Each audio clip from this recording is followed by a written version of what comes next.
Going to be who's going to speak first, second, third? Ma'am, I'll be introducing the speakers one by one, and after I finish with the introductions, you can go ahead with your talks, and then we'll move I'd on to like the to question talk. and I'd answer like to session. speak last.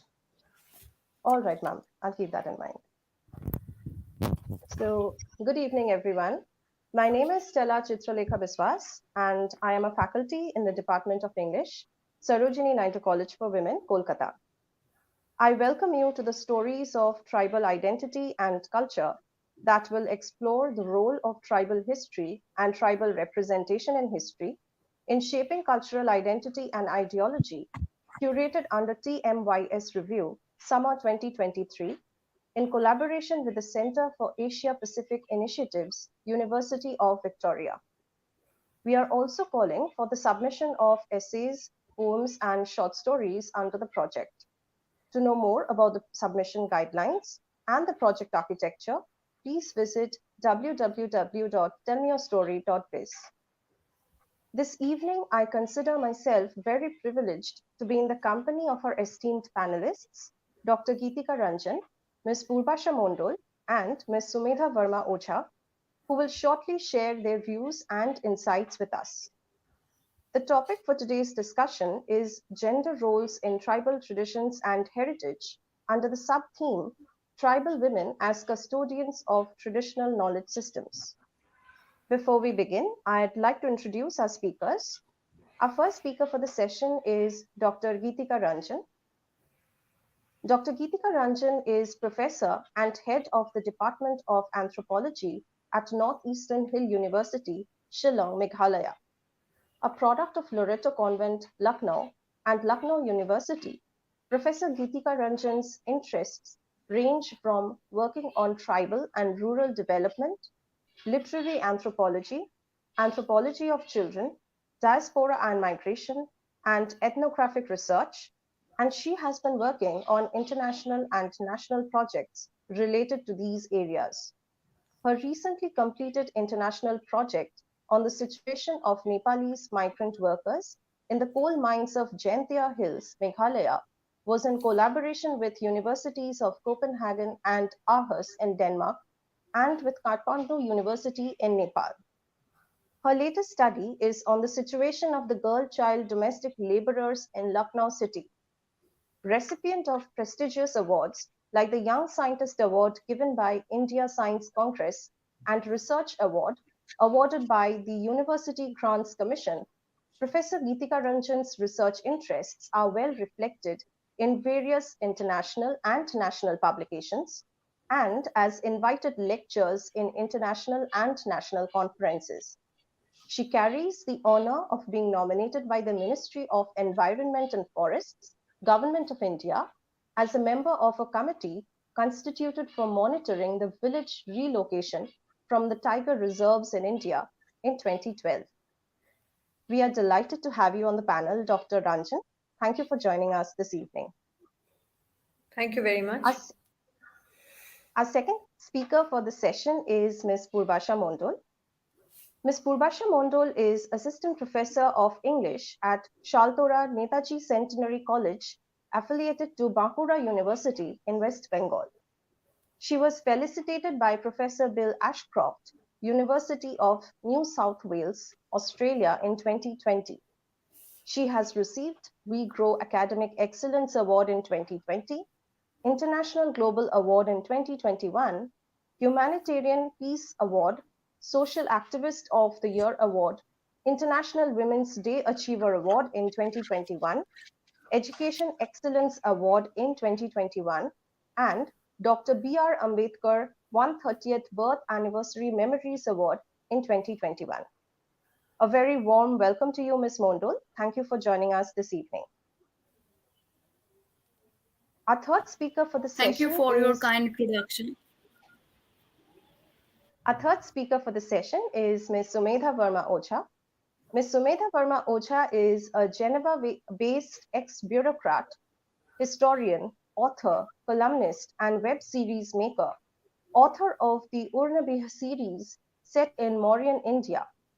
She is focused on a 360-degree understanding of ancient India based on Indic and Shastric epistemology focusing on Sanskrit and Prakrit literature, the Mauryans, and gender issues. It is a pleasure to have you with us today, Ms. Ojha. Thank you for joining us this evening. Thank you. We will now open the forum for discussion. I would request Dr. Ranjan to share her insights on the topic. Ma'am, over to you now. Thank you, Dr. Stella. And thank you very much, Koral Dasgupta and the team to give me this opportunity. Yes, when we talk about women as custodians of traditional knowledge and gender roles there, it's traditional knowledge, right, Stella? Yes, ma'am. Right. The topic is very, very interesting and very close to what practically everybody is looking into. And I would talk basically from the perspective of anthropology here because we all know that when it comes to the study on the tribes, then anthropologists have, in a way, been pioneers there. So, but what is interesting about this topic is when we say women as custodian of tribal knowledge, the whole idea of the discussion focuses on certain terms. The first term, of course, becomes tribal. Why do we talk about tribal only as being, custodian? We'll come to tribal women later on, of course. The whole idea of tribals being custodians of traditional knowledge draws our attention to understand this word tribal even better. And when we say tribe or tribal, they are people who are indigenous to a certain place. They are the original inhabitants of a place. So their understanding of their own biodiversity, their flora, fauna, the very surrounding where they live, they are the people who have had years and centuries of direct interaction, and their own intrinsic wisdom has over the years told them, guided them to become the masters of their area, which they best explain in their own way. So, somewhere, this whole idea of traditional knowledge gets sharpened and gets, really very becomes very important because the people who are there have grown with the in the lap of nature much more than many others. So when we talk about the word tribe, there are certain terms which indicate their very, very close emotional, sentimental, material and non-material association with the nature around. And this association has been a push factor in them becoming masters of, what we today say traditional knowledge.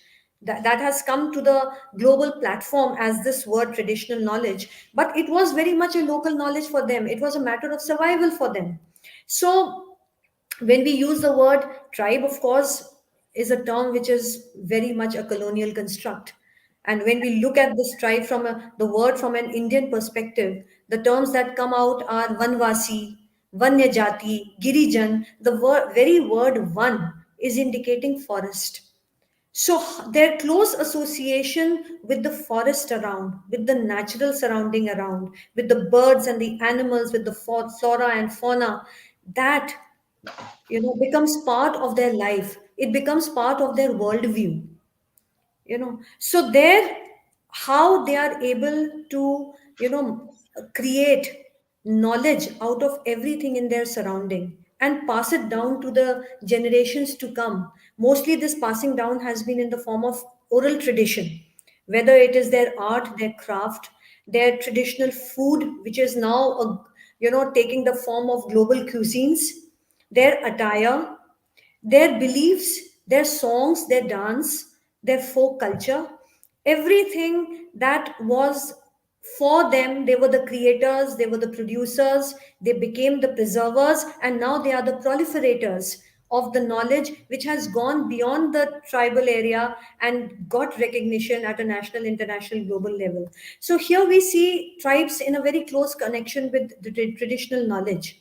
Traditional knowledge. Now, when you talk about women, women are considered as custodians of a lot of this traditional knowledge, and there has been, I would like to throw light on this, that women have always been custodians.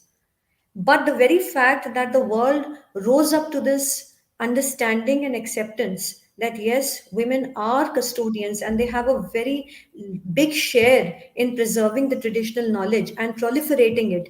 This has been of a later occurrence. Let's say about the 19th and the 20th centuries, when the whole idea of feminist movement became very conspicuous.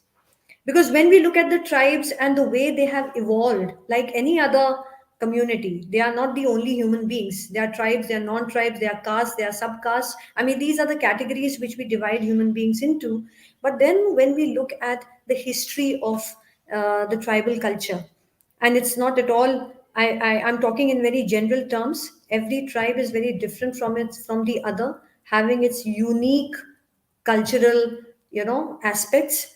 But when we talk in general, we do know that the early days, the man was the forager, the hunter, involved in warfare, intertribal feuds, and women were the one who stayed behind, took care of the children. So their association with nature and everything to do with flora and fauna at a closer proximity, they were the ones who were the main force behind creating this traditional knowledge and preserving it. Because men were more into outdoor activities. And but this whole idea remained absent in ethnographic, writings. When the colonial people started writing about the non-colonial world, about say tribes in India or in Africa, these writings reflect in an unsaid way that everything that is happening in our culture, whether it is a tribal culture here, is very much looked from the vision of the man. The women were so obvious that they were kind of absent. And then when the world rose to the whole idea of recognizing gender, then it became a deliberate effort on the part of researchers to make it out in the open that the latent efforts of women, whether as custodians of tribal knowledge, traditional culture, or the main force behind the scenes regarding everything that needs to be written down, that needs to be made obvious. You know, the whole idea of, it's not only the man's world, it's the women's world itself. Anthropology, the discipline which I belong to, in fact, it was called the study of man earlier. Then, as this sensitization grew, people became sensitive to this whole idea of gender. Then, today, if we say what is anthropology and anybody says is the study of man, then we look at him or her with raised eyebrows, because we now have switched over to a more acceptable term that anthropology is the study of human beings. Because said the word man brought forth the importance of the man, negating the importance of the woman. So it was not a gender tussle, it was about recognizing the force behind cultural makeup. So when we talk about traditional knowledge of tribal knowledge, it has always been, and it became quite conspicuous and obvious when it gained visibility in the form of electronic platform or journals, publications. That was the whole idea. Now, when I will, because this is a platform that is saying about tell me your story. So I'm going to just share about Stella. You can check me when my time is over. I know it's 10 minutes, but I may just get carried away. So you please prompt me. So the whole idea was that when we look at the tribes at present, you know, I'm going to talk only on the basis of those experiences which I have gained on the basis of my own face to face interaction, on my own ethnographic studies on certain communities. I stay in Shillong, I work in Shillong, and Shillong is the capital of Meghalaya. Meghalaya is famous for being the abode of matrilineal tribes like Khasi and Garo and Jaintia. And I'm surrounded by my colleagues, my students, and when we carried out field work in villages. So when I say that, traditional knowledge, when I talk about the Khasis, or when I talk about the Nagas, or when I talk about the other tribes of Arunachal, I'm talking about Northeast now. And when you say that traditional knowledge and whether women are custodians, women have always been custodians of preserving and creating knowledge. But when it comes to today, and when we say where this knowledge, this traditional knowledge is going, there are clear cut two aspects to it. One is that knowledge which is already there, and the other, that how it is getting marketed, how it is getting the visibility it always deserved.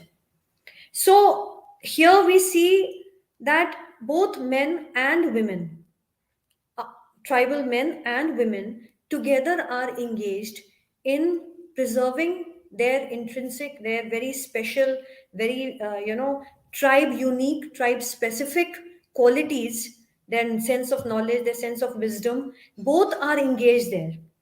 And in some aspects, we see the role of women a little bit more obvious. For example, when we talk about the weaving art in Nagaland, in some of the Naga tribes, we realize that it is specifically, particularly, and solely the women's domain.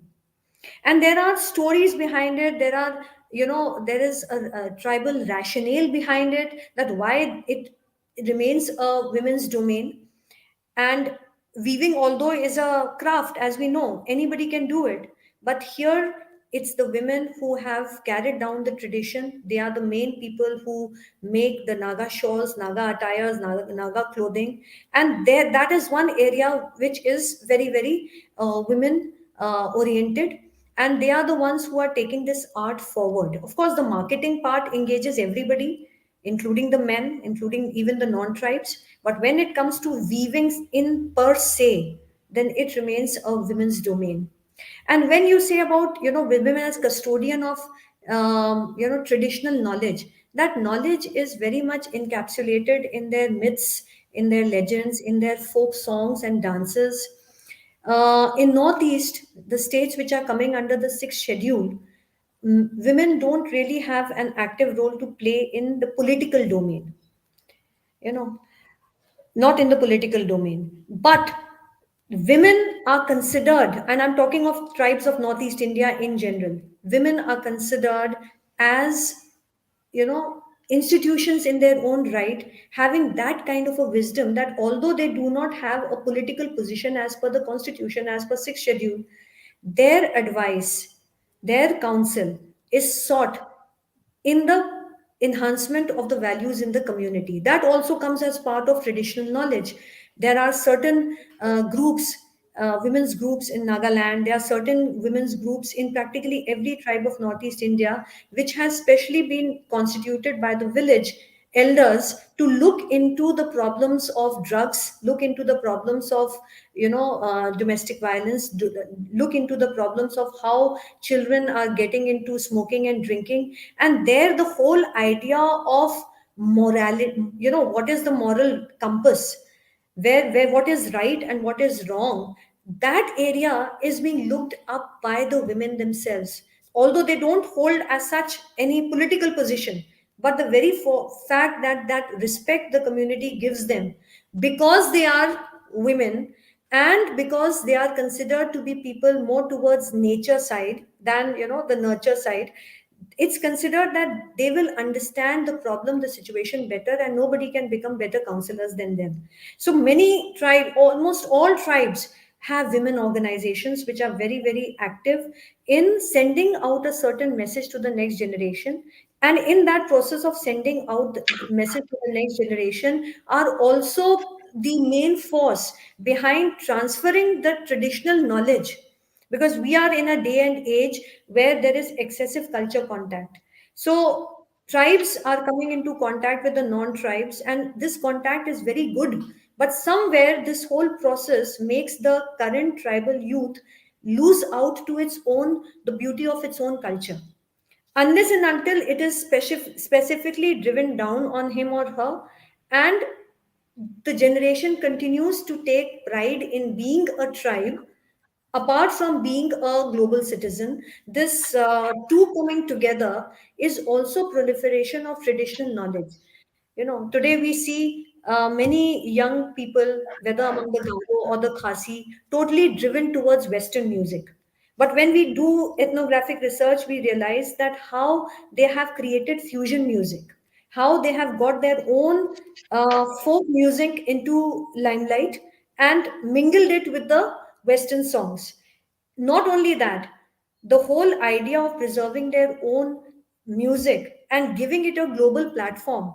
Here, the tribes are very, very successful because they have been trained by their elders and especially the women in their community that you can go out and embrace the world, but always continue to take active interest in a knowledge that has come down from the tradition and that needs to be preserved, not let it get lost. So that whole idea of women being a very, very strong force behind the preservation and proliferation of anything to do with tribal knowledge. I've stated so many things, I'm not spelling those out here. But then, this whole idea of taking it forward in a very spoken and unspoken way, the onus is lying on the women in the tribes. So, I wanted to share this basically, and of course, when the discussion takes place further, then I will be open to more questions. Thank you very much for your insightful observations, Dr. Ranjan. I would now request Ms. Mondal to share her thoughts on the topic. Over to you, ma'am. Good evening, everyone. I'm really glad to be a part of this noble endeavor. A special thanks to Koral Dashgupta and Stella Biswas for the invitation. I'm really excited to share my views with all of you. Today, I'll be speaking on tribal women and their culture. So, I have prepared a PPT so that you can understand this concept better. Let me share my screen.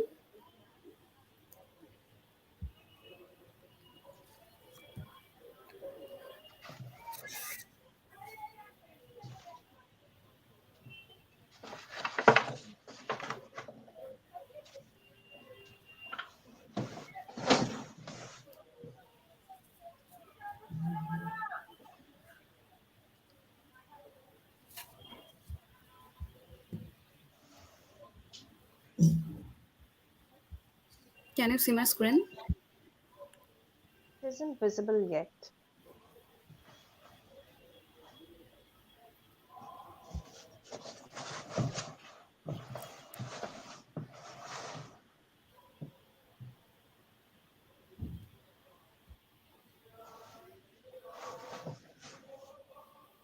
Can you see my screen now? Yes, Yes. yes. That's great. This is my first slide. In the slide, you can see the title of my presentation, that is Tribal Women and Their Role in the Preservation of Indigenous Culture. I'm teaching at Shaltwan Centenary College, affiliated to Bankura University. As I'm from Kolkata, I find a different ambience there in Bakura. Currently, I am the convener of Women's Cell at Shaltwan Centenary College. In the college, we see that most of our students are from scheduled tribe community and they are first generation learners. And you won't believe, most of our students are girls. So after joining the college, I started working on tribal women. Today, we don't have much time, so I would like to focus on Shautali women living in Bakura.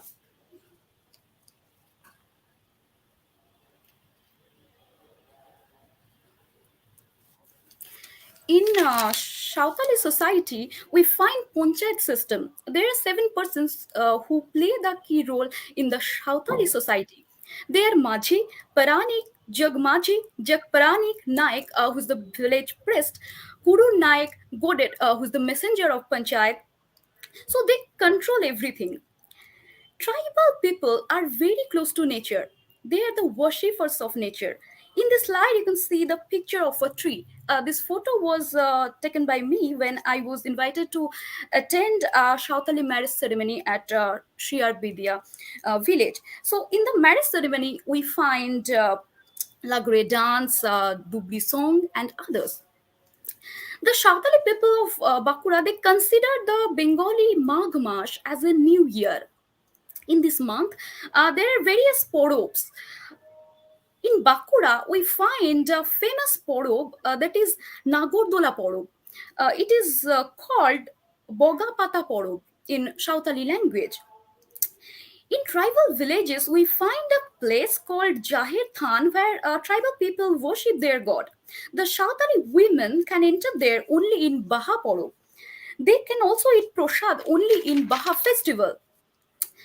They don't have the right to worship God directly in Jahir Than or in their own house. When Sautali men are absent in their houses, they can worship God, that time. In Baha Porob, shal fool is used. Tribal women decorate their hair with shal fool. This flower is kept in the balcony of tribal houses in Baha Porob. In the slide, you can see my picture with some Shautal girls. This place immediately reminds me of Judith Wright's famous poem Bodaring. I teach this poem in my college. Like the indigenous people of Australia, these Shautali girls, see, they're praying to their god in the lap of nature.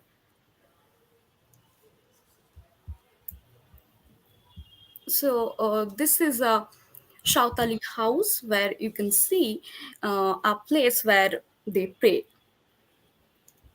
So this photo was taken by me at Gopalpur village, and this, this noksha is called Baha. I just ask one question. Which flower was that? You just showed a picture of the house and there was a plant and a red flower. Which flower was that? This one? This is also called Baha in Oh, their language. this is a plant Yeah, this is which a they flower worship. plant. Yeah, yeah, Which they worship.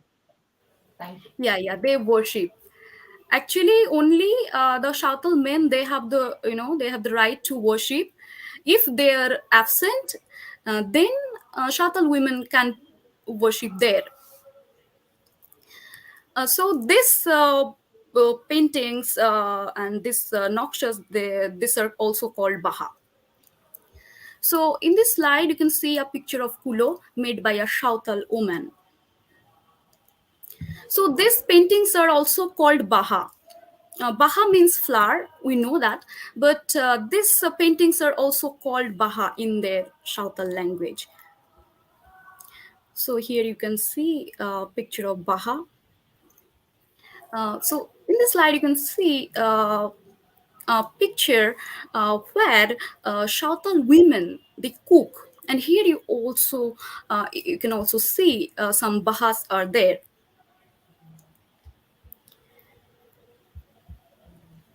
So this is also called Baha. I took Kajoli to this interview, Shautali woman from Gopalpur village. She told me about their Shautali rituals, their festivals. I also took Shonoka Murmu's interview, uh, who told me about their folk dance. So I'd like to show this video so that you can understand how they welcome their guests.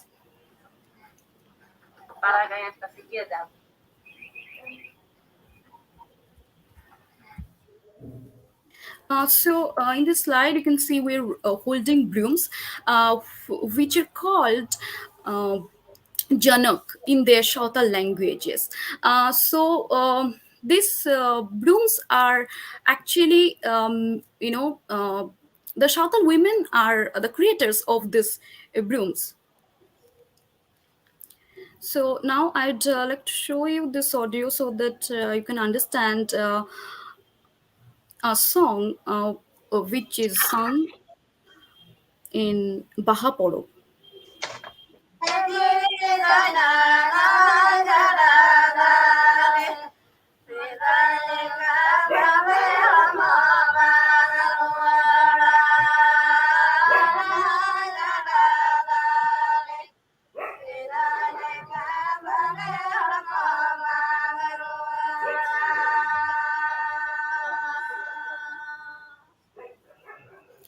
So in this song, these Shautali women are talking about their lives, and in this song, the flow of river has been compared to the flow of human life.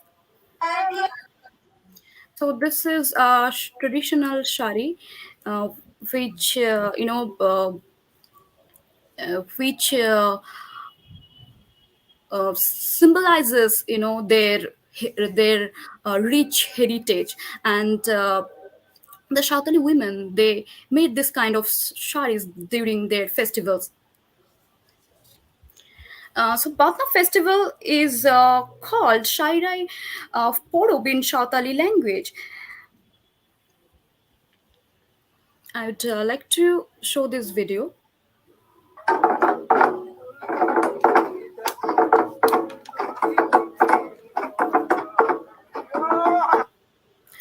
The senior members of Shautali community, they're teaching dance steps to young Shautali girls.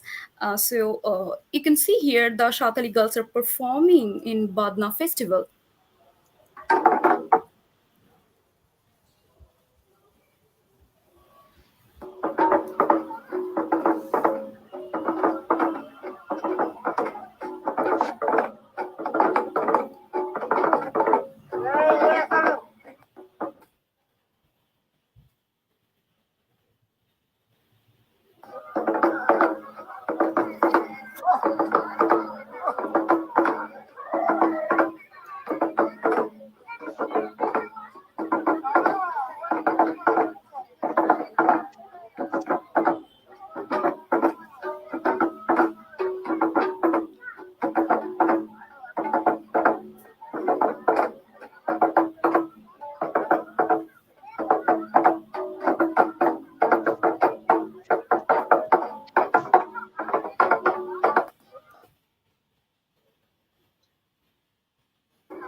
So you see, the Shatal girls are performing in Badna festival. I also wanted to learn a few steps from them. So in Badna festival, we find, these paintings in tribal villages.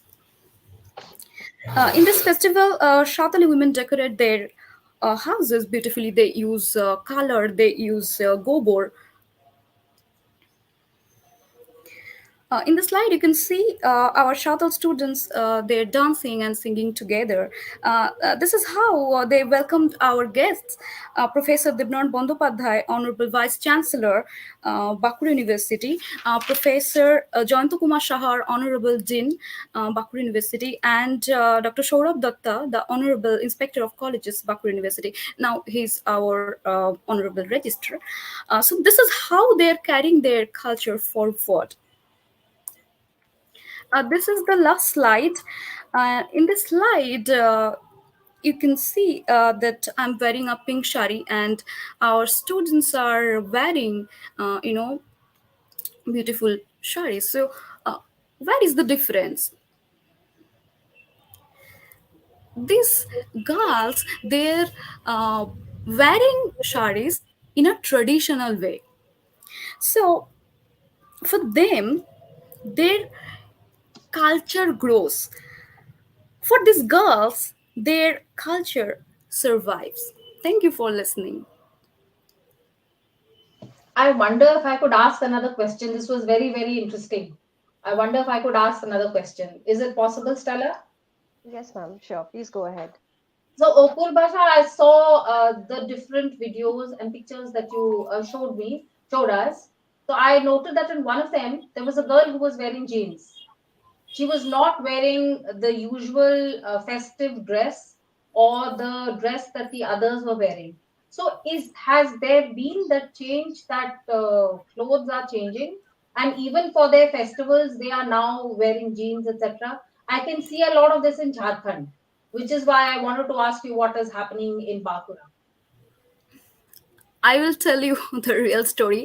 Actually, when I got the invitation, you know, I went there and I saw, another girl was there. And actually, that girl you're pointing out, she is not from Isti community.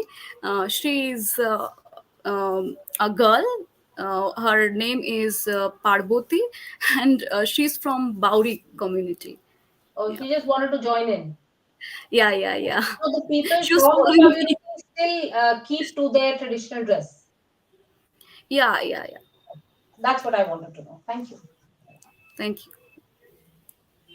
Thank you so much for sharing your thoughts, Ms. Mondal. I would now request Ms. Ojha to share her insights on the topic. Over to you, ma'am. Thank you, Stella. Now I am going to be talking about Jharkhand because I belong to Jharkhand and I've grown up over there. And you know, Jharkhand is 26% tribal population. So we have about, say, 86 lakh tribals in Jharkhand. And they are not, I mean, state borders are new, but the Mundas, Oraons, Hos, etc., they live in Jharkhand, they live in Odisha. So they live in all of those states, never mind the modern political borders that we have drawn. So I will tell you about how and what kind of traditional knowledge so called tribes actually have. And I will focus today on one aspect of it, which is medical knowledge. And medical knowledge in the modern age, I have interviewed one practitioner of this kind of traditional knowledge. Her name is Garanti Devi. And for this program, for this panel, I interviewed her and I will tell you about her and her family and the way in which the indigenous medical tradition is carried on.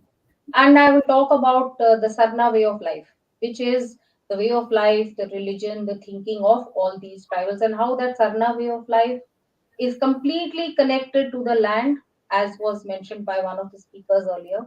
It emerges from nature, so to speak.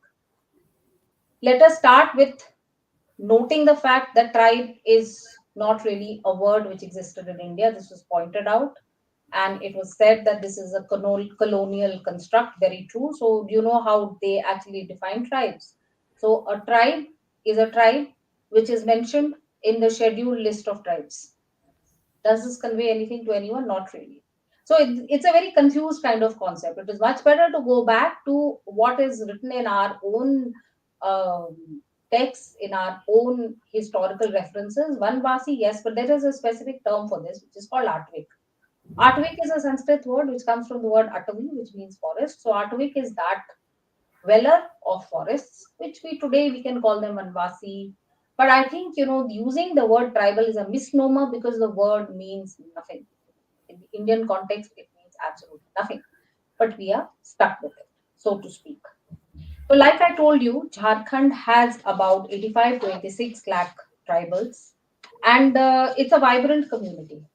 Ways of life have changed a lot, but we thankfully cannot say that things have completely gone away and they have lost all their knowledge. That has not happened. Let's look at what is Sarna and what is the role of the family and of women in Sarna. So, Sarna actually means a grove of trees.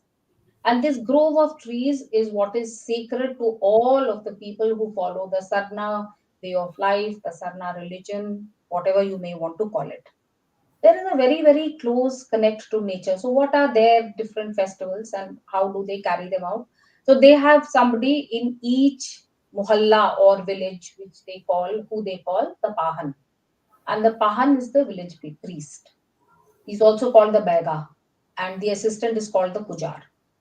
Now we tend to look at things in a, sometimes the gender view is a little misplaced or not that illuminating for certain things that are done in a different way. So what I can see from their traditions is that these traditions are passed on in the family. So to say that it is either the man or the woman would be not exactly correct. It is passed on in the family. A mother perhaps will give it to her daughter, a father perhaps will give it to his son. That, well, you may look at it as from the gender lens. But the locus of all this knowledge, is the family. And it is in the family that all these things are carried out. I will be telling you in a bit about the exact family of Garanti Devi, who I spoke to, and how they are dealing with things in the modern age. But first, let me just make a list of all the different kinds of indigenous knowledge and the kind of ecological services that our artviks, our Vanvasis provide to all of us. Forests, forest cover, the upkeep of the forest, non-timber forest products, within which come herbs and medicines. Then you have water, water quality, drinking water, crops, crop choice, the cultural metrics around the forest and forest dwelling.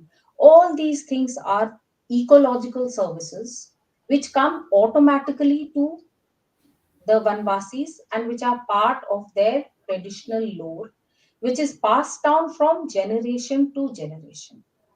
Now, I don't really agree with one of the previous speakers who said that these people have been stationary in these areas and they have been the indigenous inhabitants of these areas forever. Look at the Mundari, for example.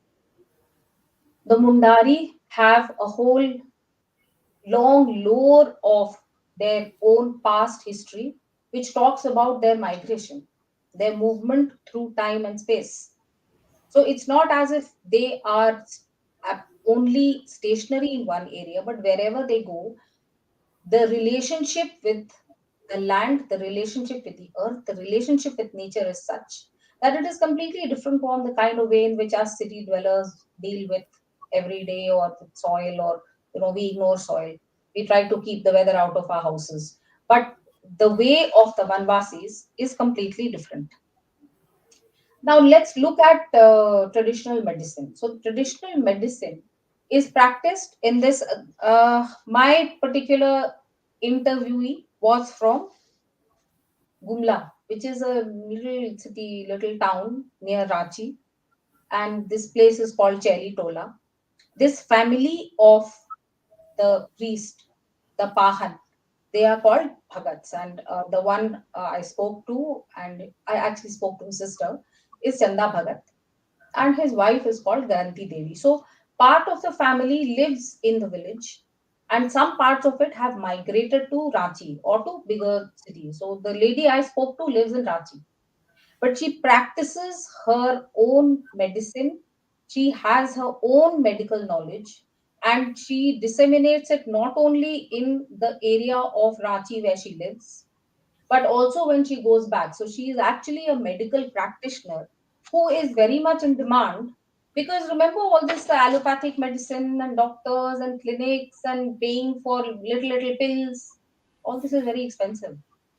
Everyone doesn't have that kind of money, and their traditional practices. Now I am focusing on medicine, and now I am focusing on the traditional practice of medicine using plants, herbs, fruits, roots, etc., which are found in the forest. So I am going to give you some examples, some specific examples of medicines which are used today, not in the past, but today. So for one, lakwa, that is stroke. So stroke is something which is very difficult even for allopathy to deal with, and they have their own way of dealing with it. There is a bird which is called pandubbi. There is another bird which is called ud.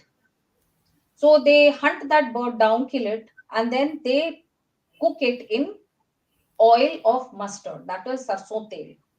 Then they take out that oil and they use that oil for a massage of the person who has had the stroke.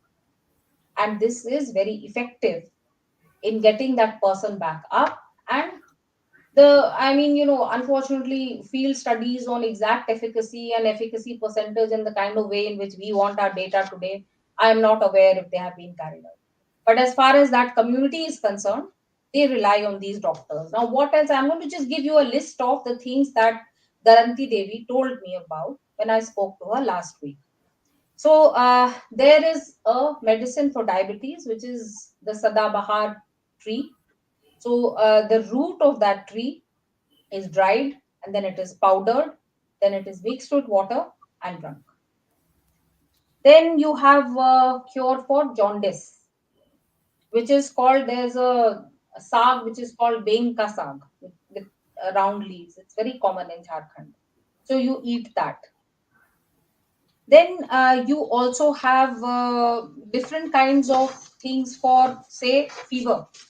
The one for fever is very, very interesting, and it ties up with the Sarna way of life and the Sarna objects and plants of reverence also. So what did they do? They do, if they have if somebody has fever.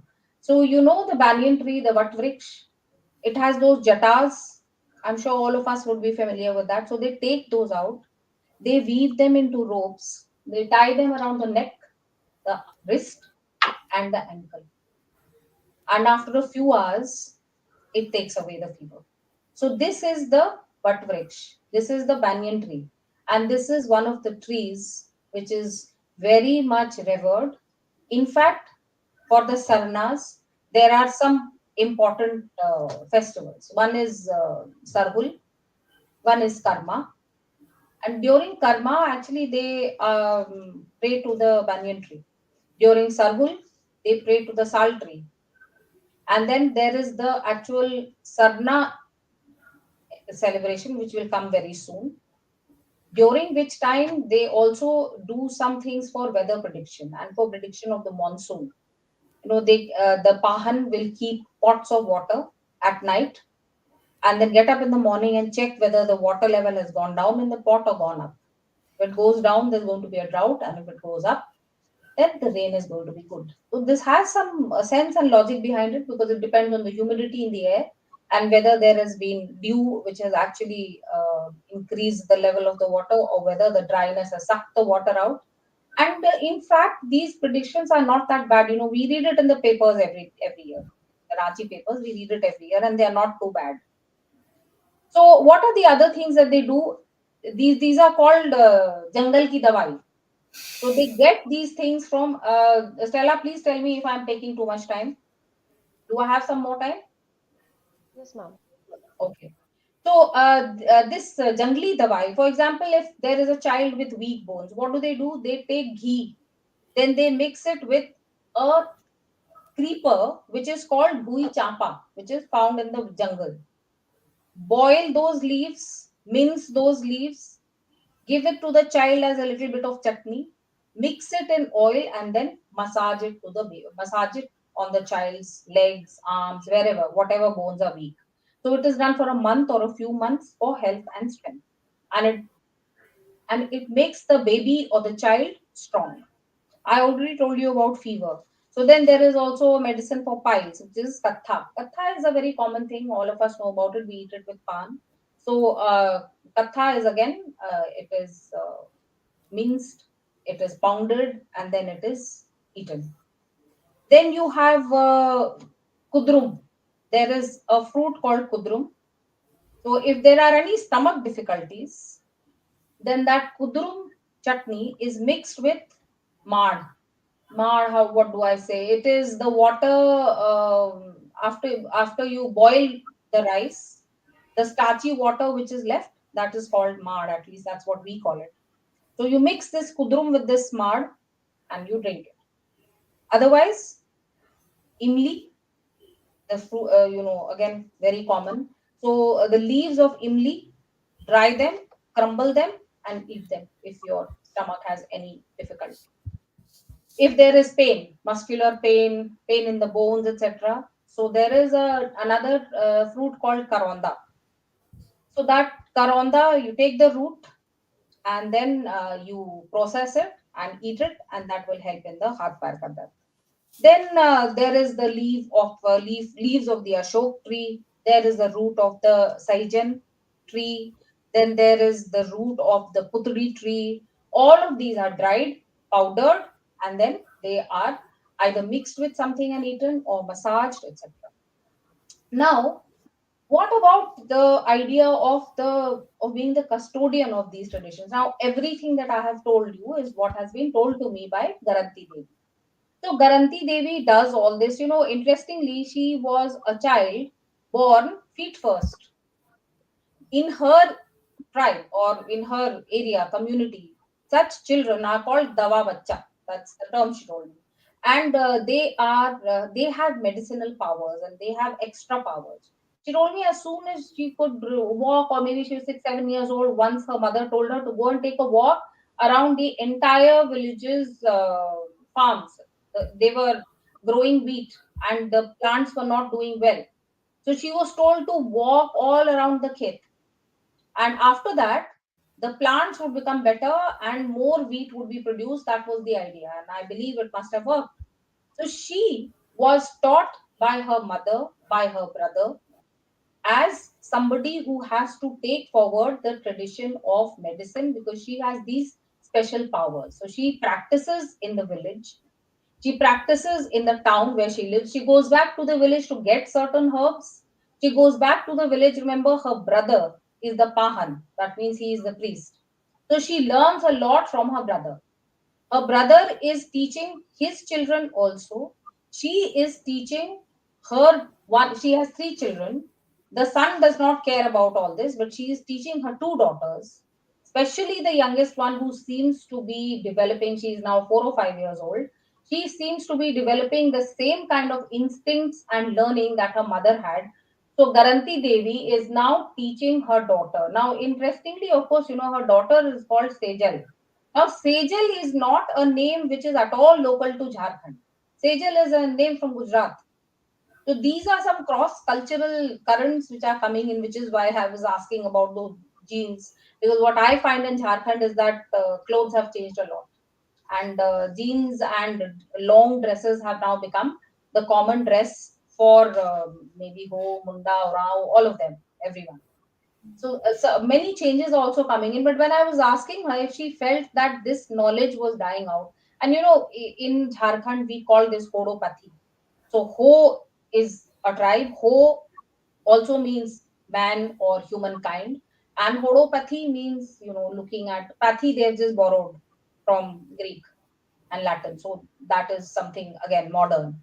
But it means looking after all of mankind. So this is to even today. I asked her if she is able to go into the forest and get the things that she wants. She says yes, more or less. Forests are being cut, but often what they are doing is picking up those plants and planting them somewhere else. So she tells me that she gets a lot of plants from the village and plants them in her home where she lives in Ranchi. She also showed me something which they call Sanjeevni Booty. So her brother gave this to her the last time she went to the village and said that this is good for almost everything you can think of. So you plant it in your house, and when it grows, you will be able to use it for a lot of medical purposes. So you see how family tradition focused on women is carrying forward the kind of esoteric knowledge of the uh, she belongs to she just calls herself Sarna. She doesn't call herself from any of the Ho Munda or Rao tribe. She just calls herself Sarna. So the kind of knowledge that people who follow the Sarna way of life have is not inconsequential. It is critical. It is important, and it is also being recognized today. There are certain institutions which have been made, which are recognizing these. So clinics of hodopathy are being opened in different parts of Jharkhand. The good thing about these is that they are more accessible to everyone. So these allopathic doctors, they are alien, they are expensive, and they just give you pills to pop, which are not normal for the population I am talking about. So this medical knowledge, this traditional knowledge, is very very useful today in the modern age also. And well, I have a heartening story to report, not the usual lament. So I was very happy because she says that this is alive and kicking, and I do it. I am teaching my children, and people do use allopathy. People do use other systems also, but this one is also alive and kicking. And she also told me that Ayurvedic practitioners and Hodopathy practitioners also have a lot of give and take. So Ayurvedic practitioners will come and speak to her brother perhaps and ask about certain herbs, and he will give them the knowledge. So see, there is give and take. So I think later, if there are any questions on it, we can talk about the kind of history and the kind of give and take that has happened. But I am happy to report a positive. Thank you very much for sharing your invaluable perspectives, ma'am. We will now move on to the question and answer session. My first question is for Dr. Ranjan.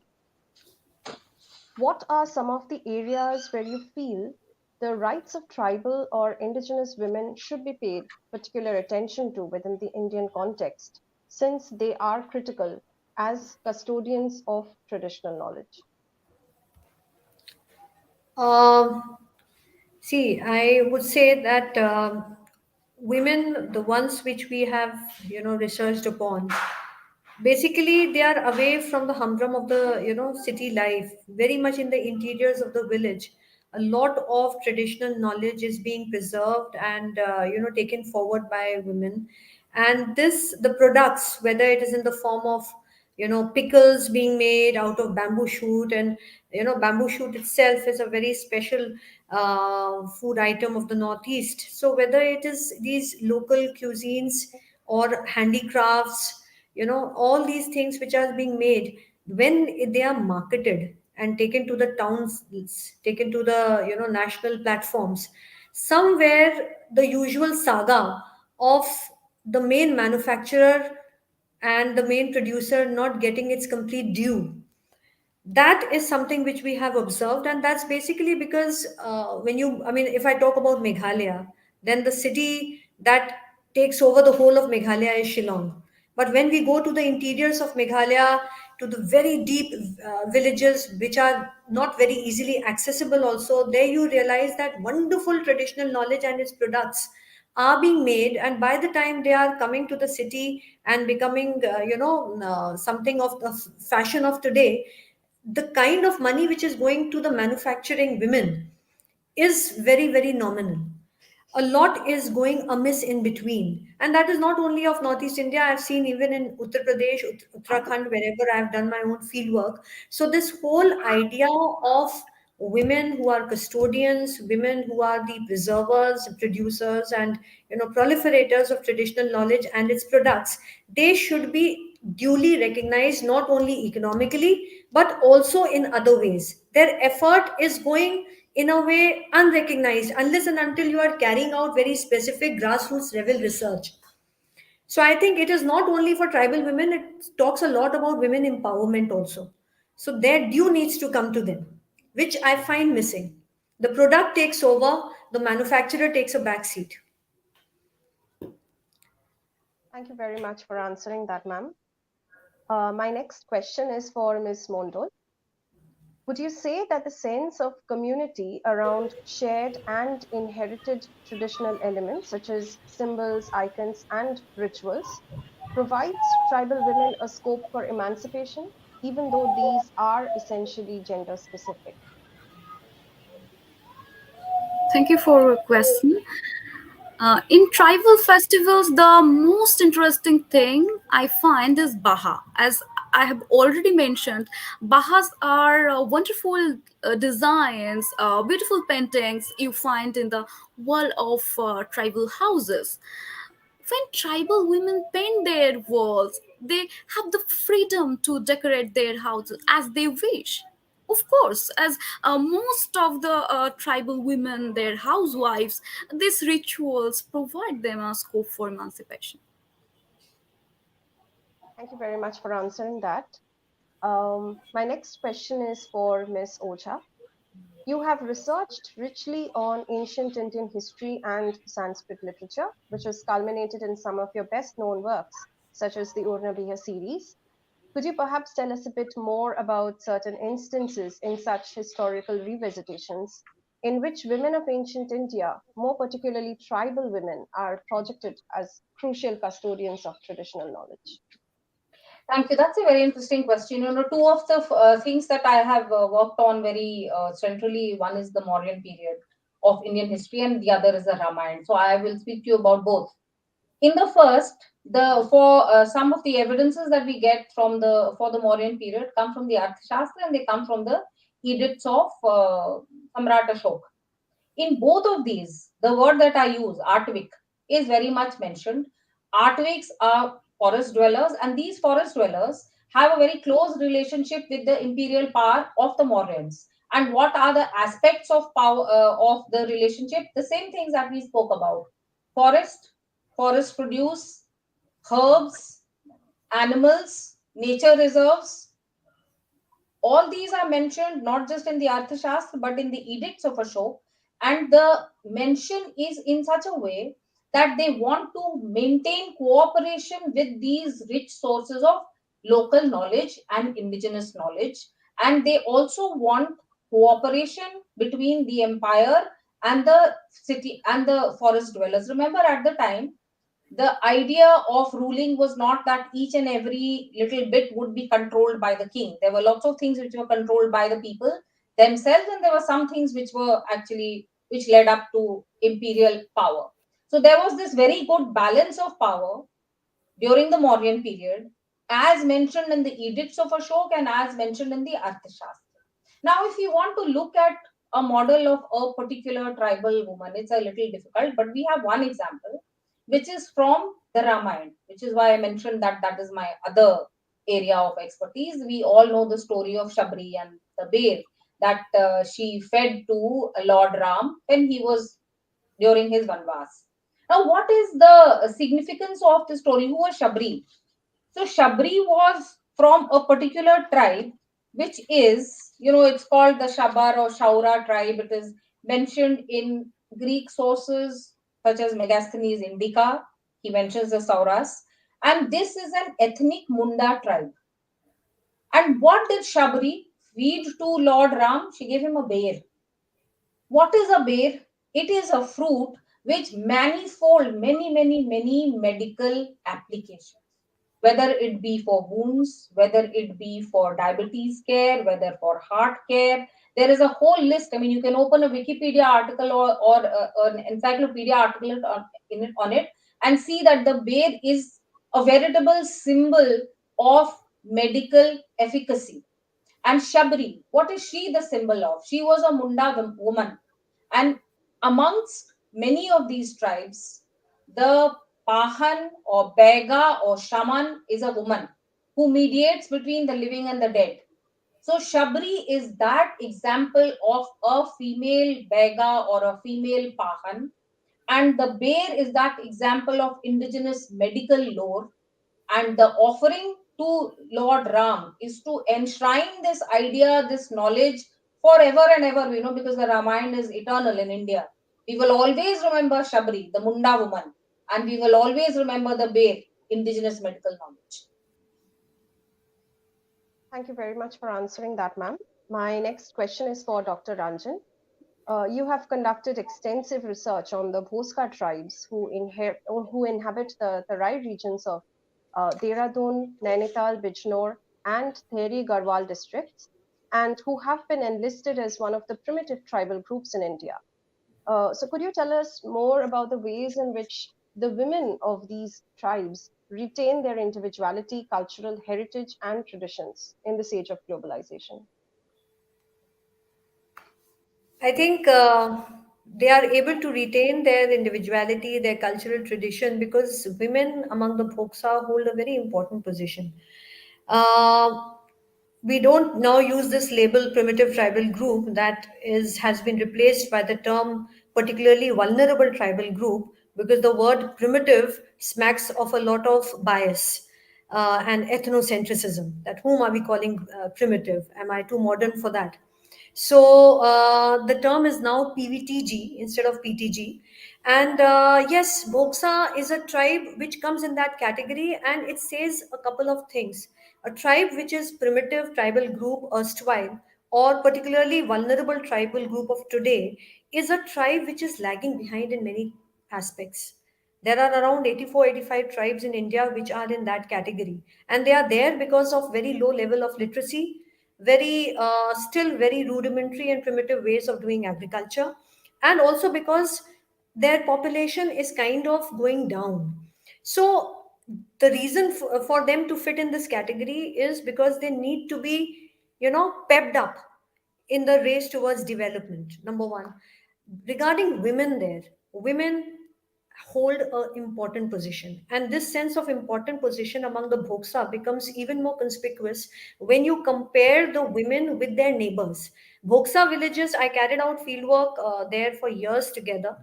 So every Bhoksa village also has some non-Bhoksas living there who had entered the area in the decade of the 1930s and 40s, the Punjabis basically.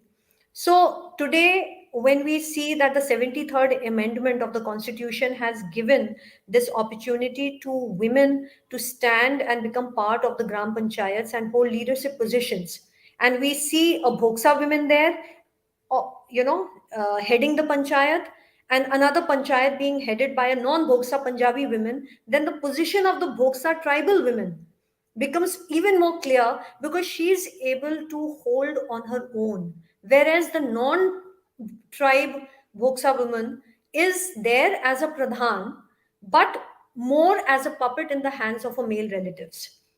The seat is there of the pradhan, so woman has to be there. No way out about it.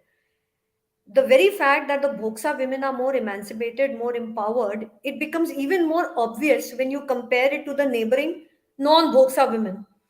And why they are so empowered, why they are, you said they are able to maintain their, yes, they are able to maintain their folklore, their folk songs, which they are, their marriage events continue for weeks together, and women are the main stars there. There is a history behind it, that these Bhoksa women, when they fled to the Tarai area from somewhere from Rajasthan, that was in the Middle Ages, when Mughal invasion took over, and the king of this Rajasthan area, Dharanagar, they happened to fled towards the Tarai, which was an uninhabited area. So these women, their husbands, the rulers had died. These women, they fled with their servants, and in the process of time they got intermarried.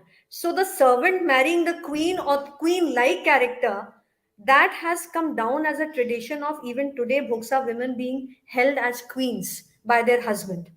The husbands belong to the servant category and the wife belong to the royal clan, and the intermixture, and it's not a legend, there are gazettes which have gone on to report such things. So somewhere, I realize when I talk about the Bhoksa today, that yes, the tribe is PVTG, they are struggling, but when you look at women there is a history of royalty attached to them, and this is something that is recognized even by the men folk even today. So this goes a long way in establishing their position as people who call the shots. And of course, they are also sitting as panchayat leaders. So somewhere, and I say, case wise case can things be different. But if you compare in the same area, same village, a Bhoksa woman to a non-Bhoksa pradhan, the empowerment of the former is very much clearly visible. Thank you very much for answering that, ma'am. My next question is for Ms. Mondal. How do tribal women use their traditional knowledge systems as tools of resistance against outer threats?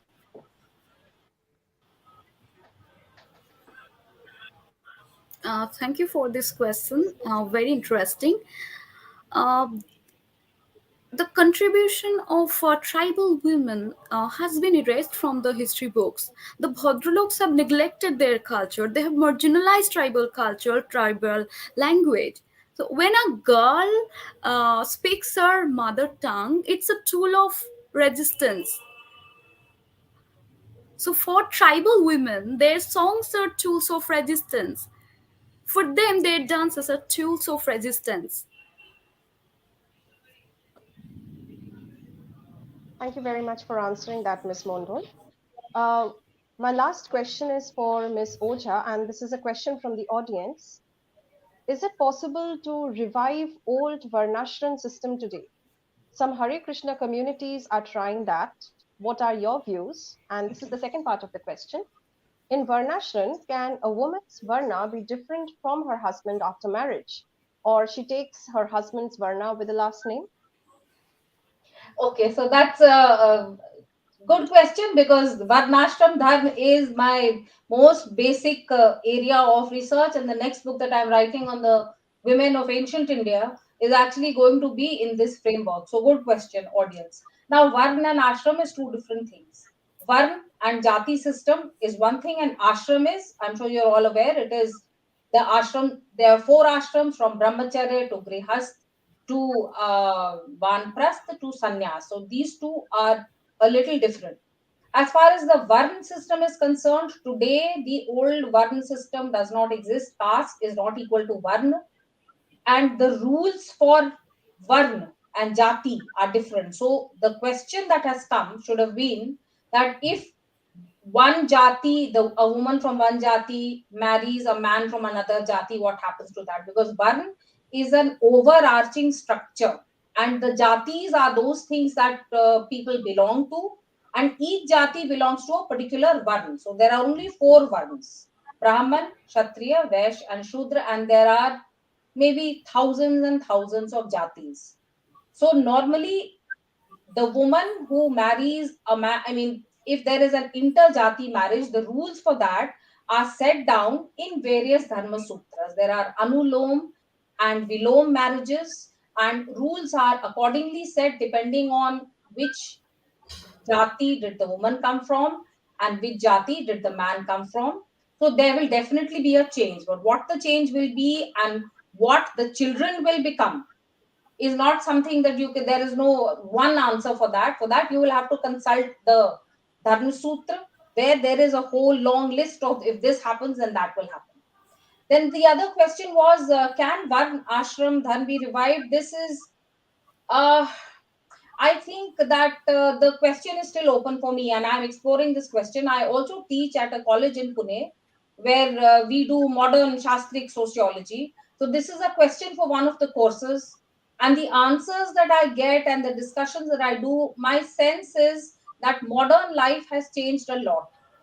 Human life, however, the human lifespan, although it may have become larger and it may have changed in terms of the material technology that is available, there are certain psychological and mental things which have not changed. So it may be possible, in case there is a desire for it, it is still possible for the ashram system to be revived and for people to live their lives in those particular ways. Because remember, at the end of life, then you have to give up everything. Am I willing to give up everything? Is it that when I become 50 or 60 or 70, I'm willing to give up everything and go? I don't know. Are people willing to do that? Are you willing to live like a brahmachari? However, I would also like to tell the person who's interested that today, even today, there are sections of the community who live in a very particular specific ashram system, and they follow the ashram system while also living modern life. A point I would like to make here is that the ashram system is not only chronological, it is also a choice. Certain of our lawgivers, like Gautam Rishi, have said that these are four alternative ways of life. You be a brahmacharini all your life, you be a grihast all your life. And these four types of lives are available also to women. In case the person who has asked this question is interested, I can send them a lot of material and some of the talks that I have given on this particular subject. Thank you very much for answering that, ma'am. With that, we come to an end to tonight's discussion. I thank each one of you for sharing your knowledge and valuable insights with us. I'm sure our audience had a wonderful time and have learned a lot as well. We are grateful to you all for taking out time from your extremely busy schedules and for being a part of this discussion. It was an absolute pleasure to have been in your company this evening. This is to Thank you, remind sir. that we are calling for submissions on tribal history and tribal representation in history, the details of which can be viewed on www.tellmeyourstory.biz. Good night, everyone. Thank you.